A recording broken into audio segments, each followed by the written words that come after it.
alom ka ti a he thu soina hun tur ka nei ti ka hria thianin keima nuna hianin min khoi ve ma se he huna thu soina huna in buat seina ta hianin karil ro hian dar kar khat po hi om le the chung mi alowa ama ke ka ti aro pui ve le ni keima nuna chuan ti kha ma sain ka soi duwa tin tulai thang tharte le mishing nun phung shim han enin in khom po minute som panga som ni po rei kan tia ka ngai to kan hoi kwala kama puma bia ka khanin a soi fak to a soi seng lowa chumin nuwa piming te nan soi le a ti khanin pima chonin an soi le a ka ngai thak tur ni se ka ho dei tong ka te tu tiang a chuanin ti hian kum upatak tak in han thu reng thei hi kat luk lo hle chawa in chuan om ti kha ama sa in ka soi du ne tu chuanin voin ni hianin ama sa in keimani zo ro lampang atang hianin mi pathum kan ron tel theia alom om ka ti me ma chu wang chuanin than din ti ram kha ka cha ka hetiang hianin mizo namin khong puina program an buat se a hianin zo ro hi kan te lang ti ngai to na hi ke karil ro om phak lo chum chima te chuan khu ta khwanin doctor ke zo ding liani khong ai mi lo din sakse ani hi zo reunification organization a hian secretary executive member ani boka khong ai mi lo din sakse la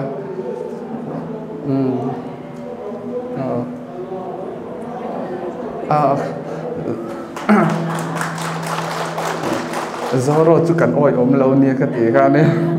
kan office te po hi adik tak chuan a oi om lo nia ram le nam nu khoi tur chuanin oi om lo tak ani flex thing pui hi kan tar chawa upa deu te hi nai deu biak ngai lir kan nia ti kha kan soi tel lok do te chuan he ta hian he kan manama hian tlangwa lal en tinga ani hi thalai lama general secretary ni a zoro kutke poi mo takania tu lai pai chu ama ne birianin kan chuaka mithiam pui te thalai te kan ko ma tiang khanin thei to pin ke kan pen du na anung hi ka zui zo lo lek leka aron ringal at zel maya tiang kha mithatak lalpan aron da zela alomum ka tia ani pe chu zo ro hi ke aina senior te ya ti khanin headquarters a hianin mi poi mo takani ti khamin shia sakula chuan zan in lama hianin ani hi tangwalal entring a hi chin day an ti ni ka shia khamia khan thu soi tur zo ro ai o thu soi tur ani ti kha kan soi tel bokani ti chuanin pathian thu khanin karon soi ve thiam vak lawa tin kan kal da na hi a soi chuak tur ang chi zong tak hianin keima po hi ka om lem lawa amma lampang zonga ke pen de ulir kha kan kal da na ni a amaro chu voilia hianin kan zawa hianin kan thlen chinte kan mason dan te le zoram khovel india tiang kan chim chinate bichen khat pe juanin geopolitics tiang te po hian an soi thina chung te po chu kan hriat ve atan te man tar lan tel te ka duwa kan malama khan technical tak tak tu lai kum upa te po na kan hriat thiam thei lo tur ni om tak ang te po kha kan han ngai thla ma se amak ka ti chu voinia tu soi tam tak hi college student ate high school zirlai khovel te dana mithiam tak tak ma soi la an hre thiam mi alowa maro chu heta matric po pass emon le ba po azir pass emon le ti tur te a khan pathian in fin na pe a sangha kan ei pon ading chu pai dan te ati chu ei tur ani ti te ei tur chin thiam tura pathia din fin na pek rol tha an local khoma alomam ka ti a ke hian ti hian ka ron chip le ne panga thu ka soi thiam lova chu nga po chuanin ka thlamuan em na chu ka thu soya piang kha in lo man thiam vek don ti hi ka hresa chu wang chuanin ka in thasung vak lova tin keima mi mal nun bi ka hianin soi du ka nei chu miro pui le chuan ni na pakhat ma ka nei lova ma se ka huai sen ve ma chung te po chu min trong trai pui tu te pathian ha min din pui tu te wang vek ani ti kha voi le hian kan soi te le du ne ti chuanin zoro la mina kan malak chin a kha report angin han pe zoi zoi ma sa ila ni kum sang ni le som ni pali September tha kha din 57 Human Rights Council ti kha Geneva a khan nei alo ni to a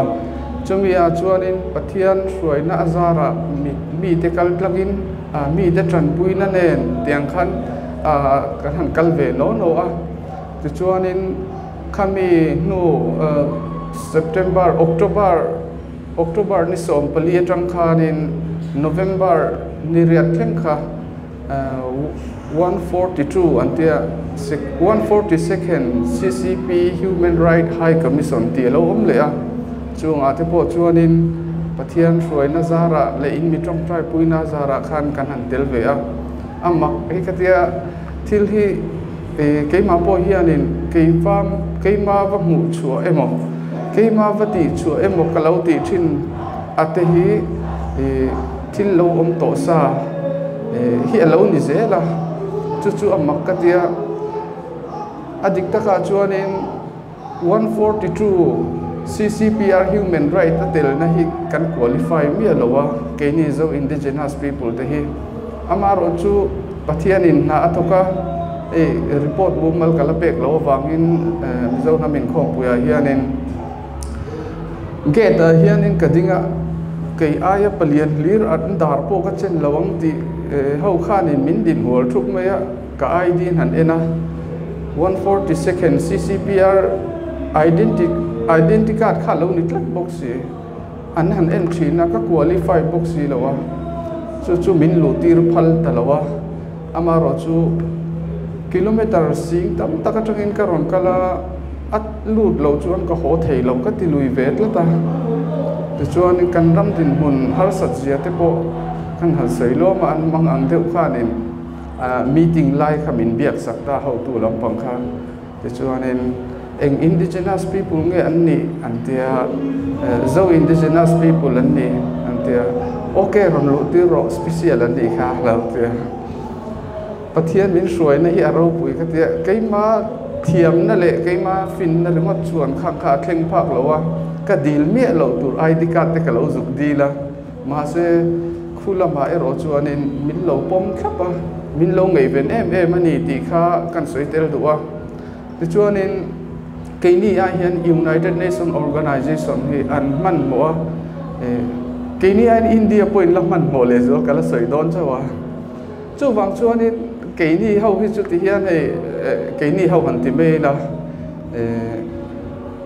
karil ro lo lang tu kina po state day kan manga ka ba soi se la ni lowa hetilama independent lampang zona atanga namadin chuwa tumna chutiang du mi chu hola ti hianin thu nakhat thatin kan han thu ve a atam zok ero chu lamol lam an kal ani mai thei ma se so hau so lunga kan pol tu te kan ne chu wang chu ani lungai loila ti kha kan soi tel du ne ti chuanin United Nations Organization a chuan kan han kala pathian hruai na azara UN facilitator te human right an ho tu te mi chi sang mai khanin min lo lom thiam em a ka kal ma sak tum khanin mol tak khanin ka soi chuak to a keini chuanin independent hi kan du zo kan ni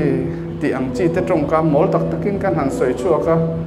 independent chu puang mai ta chu khavin tia ta chuanin keima ril ruwa khanin he independent hi eng tiang kal tu nge ti kala hriat thiam bik lo wang khanin he independent hi keini zo fa te kuta lo om renga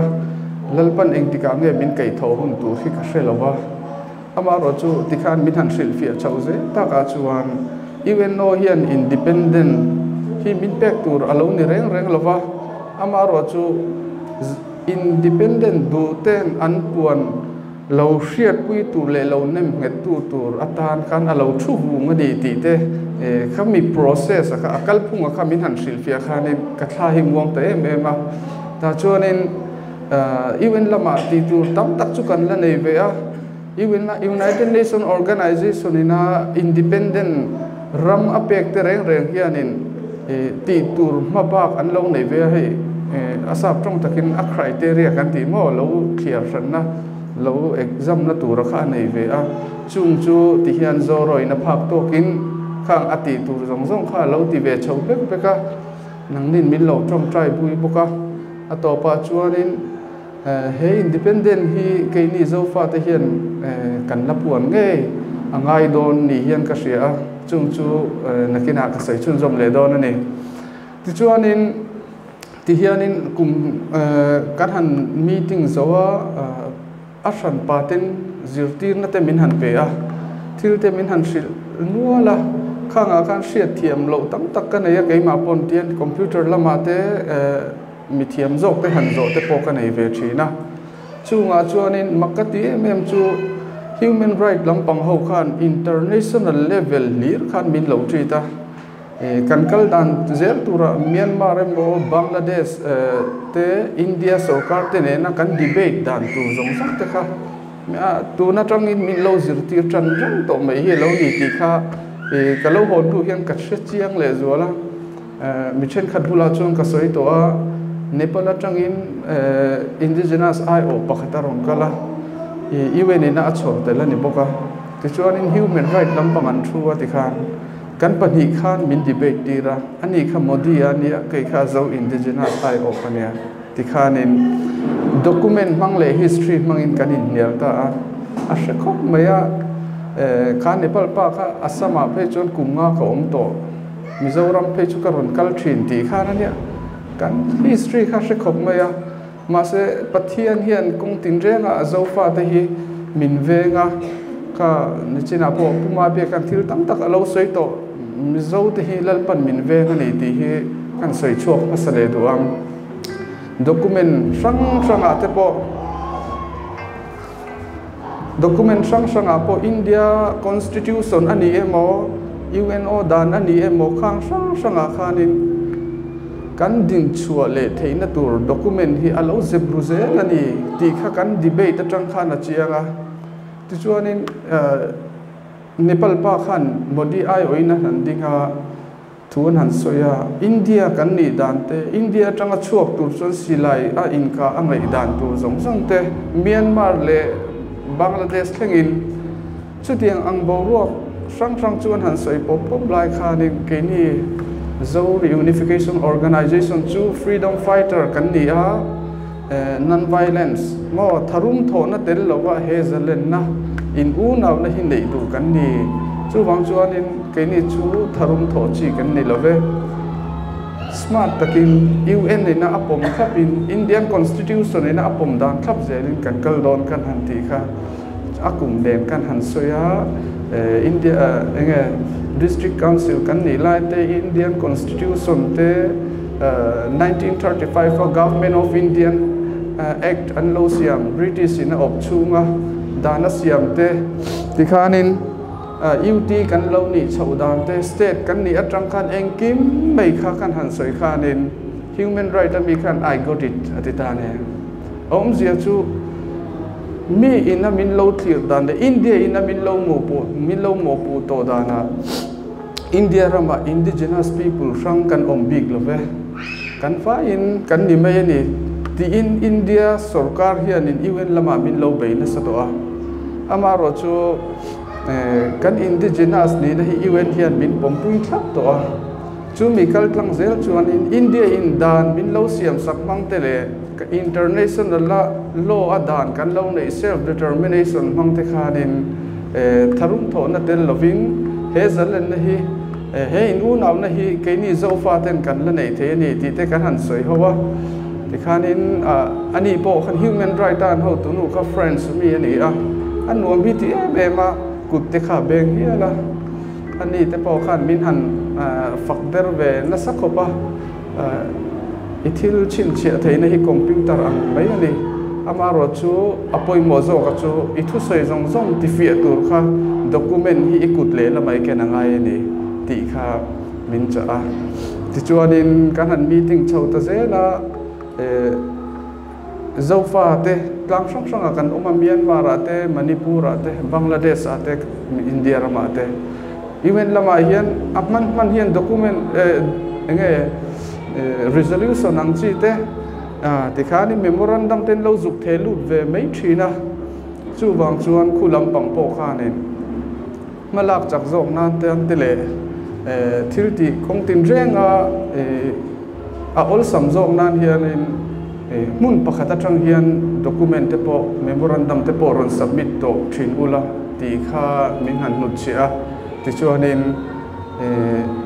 kan unau Manipur lama te Myanmar lama te po memorandum te siamin UN lama lo submit thin renga an lo reve ka chung te po min sil ve ka ni amaro chu anni chuan an area bill je langin Manipur chuanin Manipur buai te Myanmar lama kan unau te pon an mani Myanmar buai na te khang ba kha thlen an nei thin lowa ke ni zoro ero chuanin zofa te zong zong ta memorandum kan siam thina chung chu an lom em ma nang mani kaltang hian ron ti sam ru an ti a pathian roi na zara nikum December ni song patung khan memorandum ron submit tura min ti chu kan han submit delta ni ti chuanin January ni song ni le panga khan indigenous people te eizon na le an economy ti ang chi kha kan submit tel boka chung te po chu ma kan son na report agin kan han soi tel ani chu ti chuanin kum thar alo ni a meeting tur lir hian na khat chho mai a tin sustainable development goals ti te chu chanchin bu ba ka kan chiar hi ka ngai tu vak lo thil ani a amaro chu even zo khianin min ngai poimo em awang hianin chung sustainable development a chuanin min ron aso min ron som ve ni chu ro pui hi ka tia vein thleng chuan accreditation chu la ron lut lo na ngin voi khat chau hi man tu ro ni lova nakum tun kum July tha po hian America om do na chu mi nen te po chuan man kop chho zel tu ro nia chu wang chuanin ni china kan soita kang khanin ke ni hi kan lo kan du na hi chu anasa kan ti ve a ma se malam pen na ko hian kan tlan chak lo thina pathian rem ruat ani nge chu ka hrelowa ke ni a hianin UNO kan ti te hi an man mo an lo in ready thap to a self determination lo nei ila India nen kan kung chang lo boi ta ila chu mi kara kan development to sustainable development kong ta chu min ron ko mu chho tran der alo ni dei sia chung te po chu voi ni a hianin aro pui ka ti a kan ngai tu phak mi lo kha pathian in fin na ape a mangai na te lo pe a ti chuanin he nam hi eng tik ni ai mo ni chuanin alading chuak ne ngai don ani ti kha kan soitel do ni ti chuanin kan topic a lu chho don tranila ka soi ang deuh khanin enge ka soi ang India ram constitution te kan han ena zofa te kan din mun te kan han clear a chang hi chuanin kholai aw mai te hi ka chak thina ti chuanin international politics te kan han clear le a kan minister zong zong te hi len chu vek mai te hi ka chak le thina karil ru hi mishing kani awang hian nangmani ang tho ni vai aman mo e ma a eng chin hi nge soi chu atura eng chin hi nge zep tu ti poi ka hre thiam to lo ka buai phi li a ni zan te phei chuanin dar ni te pon kalaleta setana kan ti ve mai te ang na tho dan hi amak hi kan ti khopa mizo vai ni a hian in poi ka soi lo tura kan nga ya Mizo Union kum sang hazako somli paruka alo ding khan an atir chuan Mizo commoners ti ania sang hlui timeng vo inna mi ta chuan kan hrelat tura ka ngaya ma se tharuk nuwa le khan kha Mizo commoners kha alo in thla kha Mizo Union ti in hruai tu te pon thla ngala ni chu kan soi du na chan chu khati hun lai khan in keini Lusai Hills ho te kha India kan ni don lo ti India boy lai ania ta chuan in pucho sab ronga ti ming hi lo lang chho tran ta ani kha ziak tu thren khat le asoi tu thren khat pe chuan in ahun lai khan in Hindu thalaya khan in secretary hi la lo ni ti in vairama le khazir lai khan achan chin an soi ta ne chu Mizo te min thlem turin Mizo te min ron bum turin India na ron thir ani ti hi ziaka te soya bo kan thre ome kha ami malam ma ama kha vasoi chet ka tumna ni lo vo India hian kan fina trul to zia kha ka soi lam duwa tunme ka kan sarkarin Indian Air Force chungchang a mitam tak mithiam tam tak an debate an soya ma se mi puite tam takin ngai dan kan la siam thiam lo ma se nizan mai khan reilo te a Indian Air Force thok lai nge Mizo te min turin interview an nei le ne china mi kha ka soi kha kan man thiam tura ka ngaya thil reng a hian keima ni vek lan Isua Krista chandam tu kan ti lai bon wana pathian chuan in min chandam theilowa mi singa alo changa min chandam be ni kan ti te an khatiang ang deu che khani vo in na mi pui te hianin he kan ram hi hum him kan du na konga tu thu soi nge oi om berang tu thu nge kan o yang ti ril ru buai ta kan om lain min thlem turin ke mani mi le sa te nge an ron ding chuak hau mo mai ne amak ka ti tu ka kalo chan reng ania chung te po chu soi zau hi chak oma a chan chu India ram hi atal boi na se be mani tu na hian kan hriat lovin in do na hi om reng chu in do na chini soi tel ka duwa voinia hianin chu in do na chu nge kan ti chuanin India ram hi kum sang ni le parukhanin lir ngi na soya chu wang chu pathian mal som na ani in ka hria breaking India antikulanga in lo la chair ve du the Google sa te po chu nga chuanin India ram leilung hi a technoplate an ti hemi a leilung a hi a in trend dara notice Meghalaya le India ram ti kha kan soi fiam sa anga British in kum sang khazre le somnga pariata hemi India ram unlock hianin India ram pum pui kan opbet to ani ti in notification an chu khan notice kan tel lawani ti chuanin kan soi ang khanin hemi notice lama hian business ron ti in East India company khan ron luta khamia wanga man be kan ni ta ni ke ni ho he India be luitir kan ni ta ni chulaya chu pathianin na atoka India tun ma kum sang hazare le somnga pariata British in India ram pum pui kan op anti ram le notice in zom na hi tuna hian akhichat to ne chu enge vo in trong takin a leiru ta ame gati ang a leilunga ani chu a leilunga tuina ron phel tran nga la nei chu amakhi ka ti lo to ka tu chuanin India ram sarkar po boya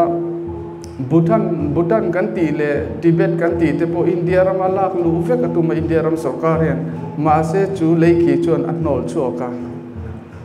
kanin kara khiom to ni pathian hian athu chau ni lovin a practicalin aram leilung ampon na ron thokhi mak ka tia chu aro pui ka ti ema sei ilo thei a hian ka ngai lova ti chuanin tu na hianin India ram sarkar atal boya he tilama achain rala lolian kan ti a ka sayangan India ram scientist rol tu na hian an boya nia kan riat loin aram lei akhina salutuka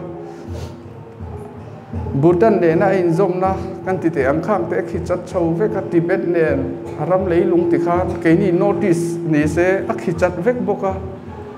kha khan in Uttarakhand kan ti te kha la he kan ni o India ram hi scientist rolan boya modi ya boya rang takin Bhutan ate Tibet ate atlan lu ta chulai kara China ral alolian kan ti a chu thi la chon in Indo na lian tak an ne India le China hian tu meka chu water battle an tia tu na hian Jammu and Kashmir lama hian Tibet rama chu mi ma chon ka soi le chu India rama lui kan soi lar em hong heng zong hi Tibet atanga ron luang chuak vek ania India ram ta chuanin thilpoi mo takani Brahmaputra kan ti po sangpong atang Indian kilometer sang hat le zaruk som ni le panga aron luanga Arunachal aron luta Arunachal train Meghalaya train Bangladesh train tuifin riata chu tiang chia chuanin Ganga Yamuna kan ti zong po kha he ta Tibet vur atang in tikhana ron luang luta India rama Uttarakhand ate aron luta he ta Bangladesh Ganga la Yamuna a in zoma chuan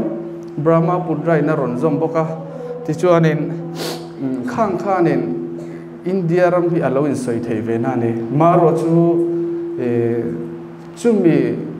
Brahmaputra na ra chuanin China in tui khwa pali siam tlat me hydel project chu wang chuan India ram amang ang to ne tui sa thut chuanin tui lian flu cha siam theya tui shrek ring la in lui kamami te ezon na ti boy boka India hi tal boy to ni chu voi nen soi ka chak ve tlat me ya chu tiang che in heta sangpong nara Jammu and Kashmir in kara din lian puya oma mun thuma thena mun ni hi Tibet lam China lama oma mun khathi India ram lama oma ti chuanin chu China na khom maka asa huna India ram boy don chu ni water battle kati na chu tu na yan silayan lakap lo khain do na kha nge silai polo kap se la ome kati na ni lo voini a hian keini zofa te hi zofa kanin titlata keini a hianin namdang le UNO te hen min lo hrichianga amak katia kungsang ni le pakhat 53 Human Rights Council a khanin kan chanchin hin lo soi dei to chunga chuanin puar thang moi te kha an la tel lo UN meeting an nakal lo kan kal ma ho khan UN kan chanchin an lo soi to chu wang chuanin ka thlai muang be ma nang ni vo India ram le nam mangai em tu zalen na du tu te mel ka muwa thamon thak ka ti a vo in chanchin tharapiang hi han chiarila kan ma khwa ve ka lo ne 53 human right kan chanchin an lo soya phei chuanin India ramatangin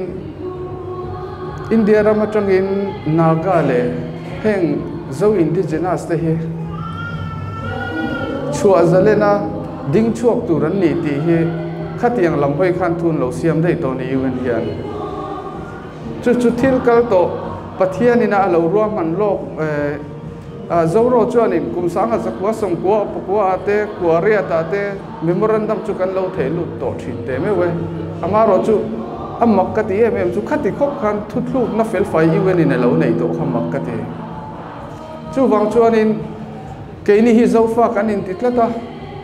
tuna border fencing atia India in Bangladesh lama fencing asiama Myanmar lama fencing asiam le a ma se ke ni hian zofa mi zo kani kanin titlata tun ma kan khwa ram ri ang te chan mari le ram ri ang te ka tuna chon international boundary a min puan saka adik tak chuanin Myanmar te Bangladesh te India te yan ti ngei na min she mia lo min ti she om kan ti chung hian an lu hi kan ti hei zo khani chu wang chuanin min nin lu tu ka wang po hian min la chua ti don ti hi chiang renga chu mi kong ata chuan vein nia hian in kan lo in buat sei me kani ti kha kan sei tel bok du ane ti chuanin kan ram kan nam kan thira khovel global angten kan an thira miram le nam ang han chu tin kan tam tham lo em a nima sela chuti chung chung chuan beiron na sak ber nam kan ni chu kan sei du na chan chu British ina min opun lai reng khan ke ni zo fa te om na reng hi excluded ta da veka Chittagong ani emo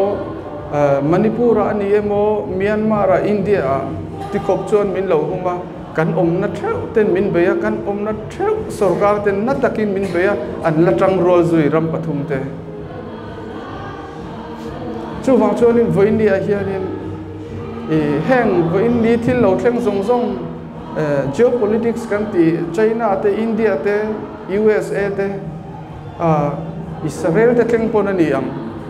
chung zong a po chuanin until ron sei chu ale until ti reng hi kan ta na tha kan ma hun thil dik alo ni awang hianin apoi moin ka sia tuna United Nations Donald Trump an ron sarkar le chi a American first ati pia chu Christianity ani de dei mai ne ni kumalar Bangladesh Prime Minister ina alo sei chu iram chunga hianin sipai mun puile location min pe ula nasa takin development kan pe ang cheu ti a Bangladesh sarkar mingo hovin an lo thlem laia thlem tu te kha American ni a chumi te chuanin kan din hun hi engkim an lo hravek mai ne keima conspiracy anga phei chuanin Donald Trump hi tuna hianin UN atang hian United Nations Human Rights Council atang ten ai hnuk doka World Health Organization atang ten ai hnuk doka USA phei chu ati top na sa ne enge athil tum niang o hi ti karil ruwa lo oma voinia point kan hon theu tan ka duwa kan mel ma te min be sak turin pathian in Donald Trump da United Nations a zong puya ni ani na anei chuan khovelin UN ati asoi chedon sia ma se amma ba aron be chat chu Hindu te Muslim te an di zela ne kan ne lo tur te khamin be sak zela ne ti chuan in United Nations nuaya tanga USA anti funding ati top ta veka chunga chu Bangladesh te India te Pakistan te Myanmar te ne aro pui hi ka til tu ka chu wang chuanin voin khovel thil ro thleng reng a hi ke ni zo fa te tan hian an lo vel vek mai a tuna border fencing atia India ram sarkarin kalom ma se kalom lo le boka ti hi ka sai thina achan chu he border fencing an siama wang hian United Nations a soi tur kan nei pha ve ni ke ni zo fa te hian chu wang chuanin nasa takin kan dawang ma se heng hi kan ta na pathian in mana min pe ka ne kan man trangkai thiam apoi mo le ka ria voinia hianin United Nations a hian ke ni Mizoram phei chuan soi tur kan nei lowa ke pe chuan ka dap adap hian ka dap te mawa piping te bula lo dap ve ro ka te puma be ka bula I dap tlang a u ka te soi tur hi kan nei lo ma se chuti lai tak chuanin soi tur min ron pe zut maya pathianin heng zong hi kan do da la ta na lalpan min pe ka ni alo thena wang kan pathian da ani pathian ti ani ti a en liam turin min ti lowa kan ma tluk na lunga do a kan tlu ve kher tur ti lowa dau turin min din ti rang khan voinia hianin soi tur nei ngai lo te ka soi tur min pe a ama ro chu kan thu soi tur ber FMR min ti top sakte border fencing min han ti top sakte min han siam saktu mate hi ke ni tan chun na taka kan do kha kan ti tur ani ti kha kan soi duwa achan chu he border fencing awang hianin indo na apa ni le na ka sei do na ni chu indo na pani na hi chuak me ka chu nga chuanin ke ni hianin Myanmar te Bangladesh te India te kan do do ne mukalo ti a ma se kan mi zo pui te len kan lo indo char char kan lat ne lo kan tu me kan ni tu na hian atam zo kan ni a media khoi tam zo kan ni a hau sa zo le a man zo kan trang bok si a kamang te hi am thina ei en tinga bula phe hi chon ka soi thin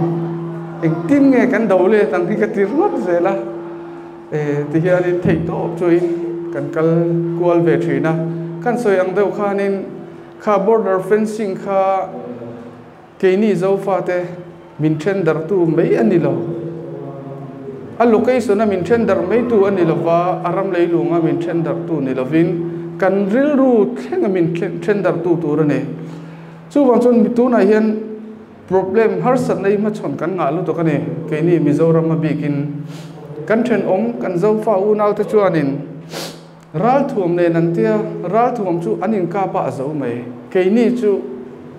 kan buai na hi aril ta ne thanglama asamin kan ram min chu sak ne ka documenta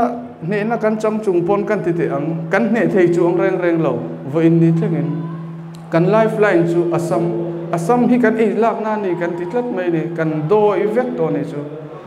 chu wang chuanin min hual be hi tum chiang lu to kan India ram sarkar hian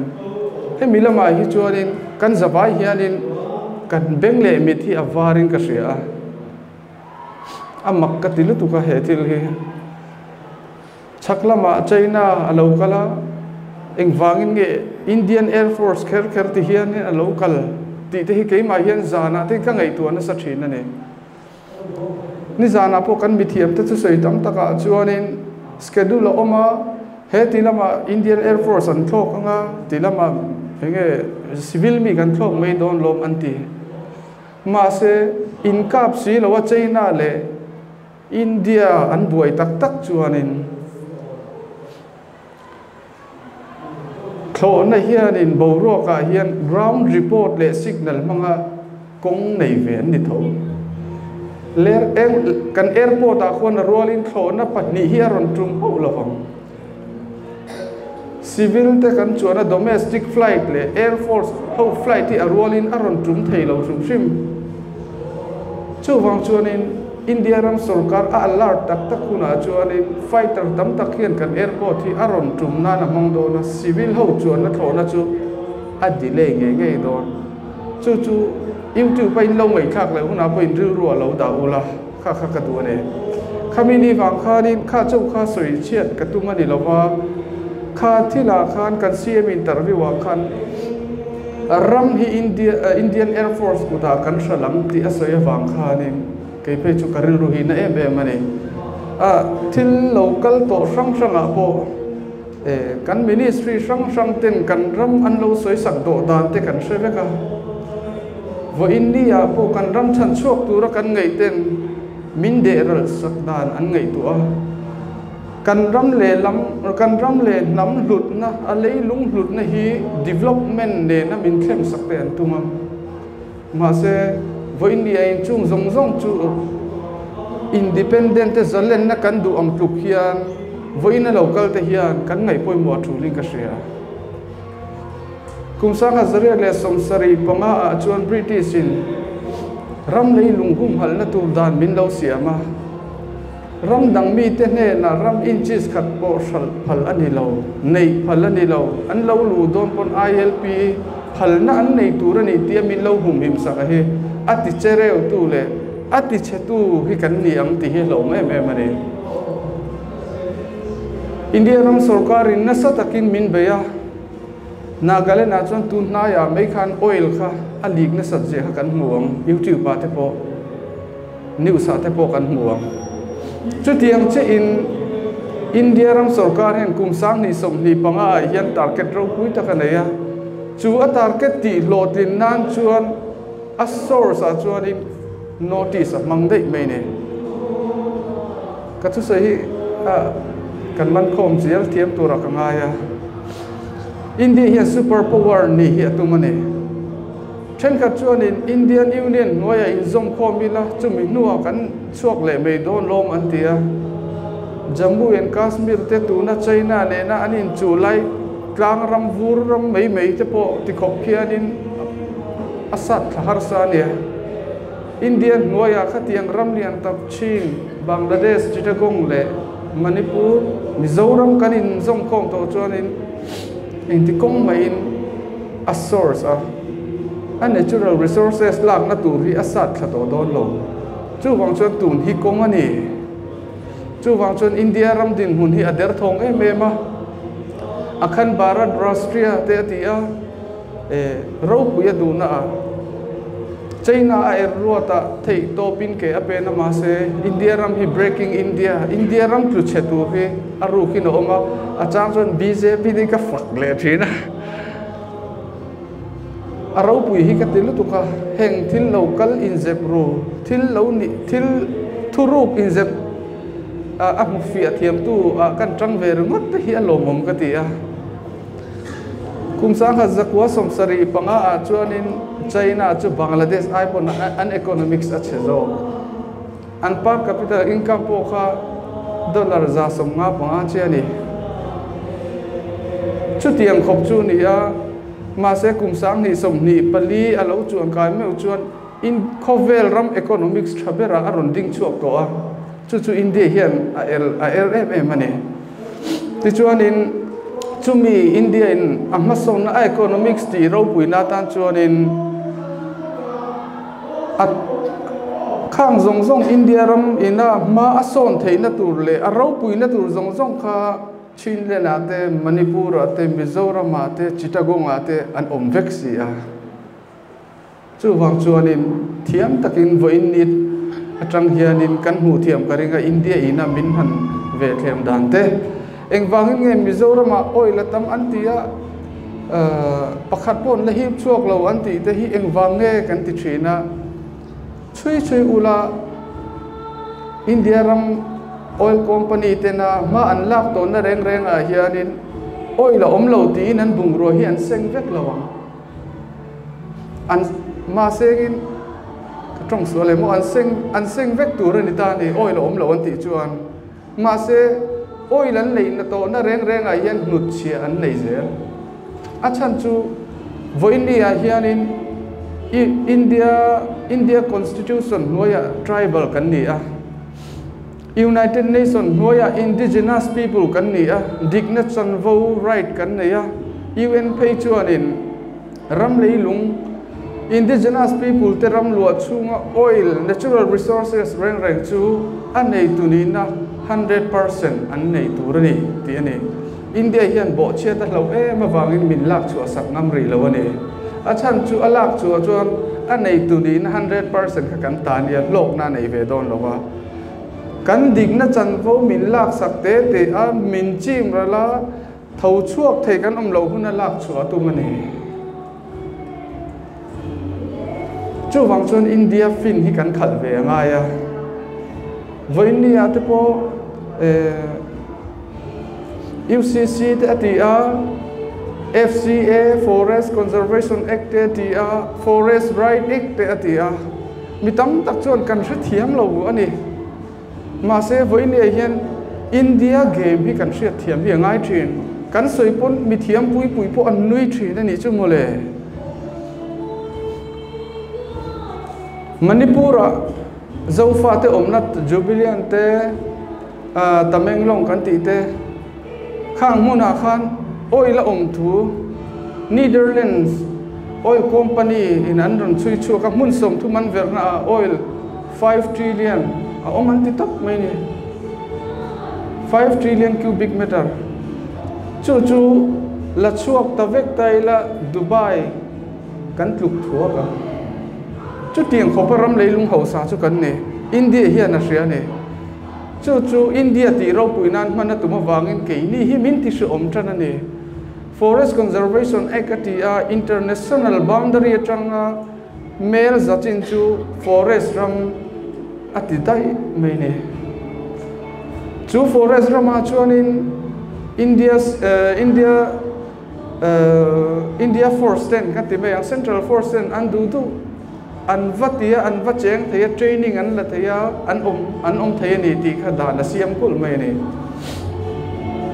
chu wang chuanin kan dik na chan vote kan ram leilung te himin chu sak me kan hi voi ni a hian amaro chu khami FCA ati apo kha keima Indian Constitution article numbers 371 G alo da angin assembly in apas ma chung kha movement kha kalpui thei si lawa FRA ron siam le a forest right ek ron ti le FCA ahman thei lo kha FRA mang man atumani keinin thriam loin kan assembly ate kan lo pasa apoi ka ti thin chu FRA chuan engtin nge ati ram leilung fa ni kher lo khang ram ngomi forest dweller ram ngoya cheng ho te ne na khan ram hectare li a pedona ni chu mole chu dan chuan kan ram ngo kan ti buna te han hoi la tu te nge om brule chakma le ran ne a try pangin maron la le de mai ne ke ni chon kan mu thiam phale to lo chu po chu kan assembly a kan pasa International Court of Justice ma in nialila kha kan ro kan ram huai tu ten an lo pom to ani awangin a khir viau to don ani zelana kan ma khuwa ti nok tu kan tang zelani chu wang chuanin voin ni a hian kan har hi apoi mo ram le nam hi atak tak kan man thiam hi apoi mo a Chittagong Hills treka chuana omma saber chu ku ki te anni ti in an lo record thlap an mani Bengali historian te pon an lo sia kha writers te pon document an lo da ane ma se chakma ho chuan min chu sakan tuma ti chuan Mizoram a CADC ne na zoma chak maram khadin an tum mole kan ngai tu thleng phak lo intelligent ten min ron sila chak mahelin Mizoram chunga ke man nei ni ti min ron sila kan han soi chu ka kan sarkar ten an chu a om lo han ti le CID pathum ka ron to ne chung dung ta po chuan kan pui zel ni kan mel ma te hi chu wang chun karil ru hi an na thina chaklama border fencing atia damdoi arem nan chuti khati minti khuma theito pin zoro in kandawa border fencing awanga damdoi hi rem theini seng chu pathiana omangai lawang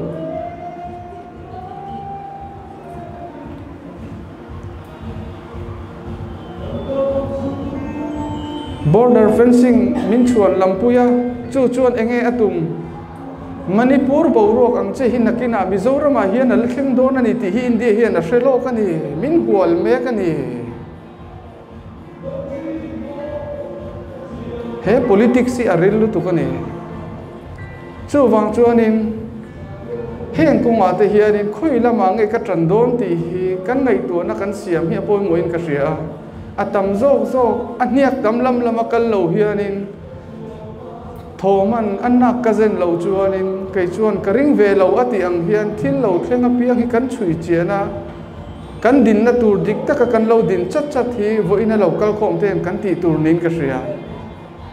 chuti angani lo chuanin zalen na du MMC hianin kan mel ma te kan pui reng the ani chung chuanin enge athlen don border fencing kan siam chuanin kan ril ruwa kan inkara lui aluang ringot pon nang chu lui chak laminia barma mi ti trong ka machuka border fencing ong pai chung kha in u naw na kar kak le zol dona chu in u naw na tel lo chuan chu zalen na chu akong ala le box ni kan se thiam em chu wang chuan in heng zong in chuk tua rem tu rahi India ram sarkar hian ashathiama Myanmar sarkar pun ashathiama Bangladesh sarkar pun ashathiama voinia hian indo na fi la min mang me kani chu kan hu thiam hi hun to chu ti ni lo chuanin media an soi ang piang heta pakhatira ron soi awatha em ate kan on dual chuanin kum ni kat le ka thil tleng tu ka kum som nia po ai son le the ni chu wang chuanin voinia hian thanem ka ngaya trong kam ka thiam lova karil ruwa hianin politics rang cover rang politics te le keima politics te kan ti te ang tren khat pe chuanin min lo ngai kho lo thei boka amaro chu khang zong local kha ka bua rem thina zana ka muthianin ka ngai tua thina kong sang mi te a in murem thap me a makhi ka tia keima poin a chang pe chuanin ani thei lo ka ti thin a chan chu kan ma thil lo thleng tur kan ton tur hi alian lutuk sia nam ang hian keima ni chakna mang chuan kan ne don si lo ka tia kamang tei ang thina chu tiang ang taka soi pui tur te ka ngai tu thina an wang e be ma opposition vek an nia amaro chu ti lai tak chuanin Donald Trump ron langta a Donald Trump chuan kan mel ma te abei ngal char mai ne kan ti ngai lovin an lawania USA tan ti top chi mai chu Modi ji chu America thleng thlangal enge ti don an ti loi Indian news tele media tem achan chu Donald Trump at tlon turin at lok thani America a hianin chu tiang bokin khami ma khan Tibet drama Bhutan a thlok vek to inrem na siam pui hi atum vek ani amang hi ang to ni India ram sarkare chu lai kara ke ni kan lo ngiam ngar ve independent mo in kalpoi mo kan du zalen na kan du kan lo ti ve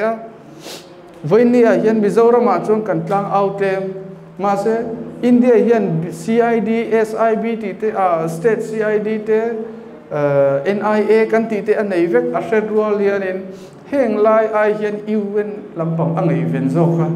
chu lama ero chong kan din hun kha khi ta lo ni to wang khan ara khel la sa to ni tu na hian voini a hi chuanin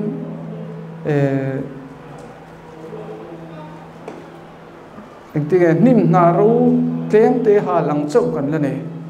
nakina chun arbom hal ang tiatin kan la langa ai album chu al zo a rele mai vain a aya al re lom don he borok awang hian chu wang chuanin chu hun ta chu keipon ka ngak lel ve thina India ram sarkar hian hetilama CID ta tam tak te ai hian UN lama zofa te thlen chin hi a bank khon zoka chung awang chuanin voinia hian arukin mi achui renga zofa te din mun ni achui renga langsar tak achui chuan nationalism ati alam ti hlau bok sia India po amang angani khami kong akhan chu wang chuan lamtang Myanmar asoma kungsang ni song ni pania Myanmar sarkar ne nan lo meetinga chu mai po chu du tok lovin kum top lama external affairs ka Myanmar lama thlok lu ta inrem pui tum lu tuka kenin Burma media kan huwa ta te kha school ron ru ro se scholarship kan pe ang kan institute tra zong zong an kalang engkim stipend an huang karon print out man lo khang te kha India ramin Myanmar ton na ni amang ang to ni chu kenin Burma mi horo se kan ti te kha keini na kuang ko zo India ram sarkar hian chu tiang khop chu ni ya keini Bangladesh lam hoi le ta ila Bangladesh lama khulama Assam lama illegal migrant kan ti Bengali tam tak an ron luta India ram dana chuanin chung chu foreigner no chuang ngei turan ni keini Assamese ho pun an ning lu tu kan hi chu khung Bengali ko nok anti ma se India ram sarkar chon aru kina kuang ko dei mai ni chu keinin nok kan ti te ha kuang ko dei eng atan mo min chim ral tu te economics manga min ti ri ral tu te chung zong zong atan te chuan man ruam man adua